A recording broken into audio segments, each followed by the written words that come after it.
সময় স্টুডেন্ট ছিলাম। আজকে সরকার আমাকে এমনিশন তুলে দিচ্ছে, মানে আমি একজন স্টুডেন্ট হয়ে আর একজন ভাই স্টুডেন্টের বুকে গুলি চালানোর জন্য সরকার আজকে আদেশ দিচ্ছে আমাদের সেনাবাহিনীকে।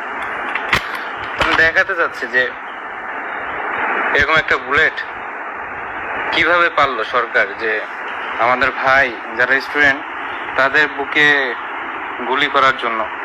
না, খুব খারাপ লাগলো যে যে সেনাবাহিনীদেরকে এত সম্মান করে আজ সেনাবাহিনীকে আজকে গুলি করার জন্য আজকে আদেশ দিছে। 120 রাউন্ড করে দিয়েছে। আমার সত্যি খুব যাওয়ার ইচ্ছা ছিল না, কিন্তু তাও বাধ্য হয়ে আমাকে যেতে হচ্ছে। মানে আমার কথা আসতেছে না, মানে কি বলবো, মানে সরকার এত নিচে হয়ে গেল। মানে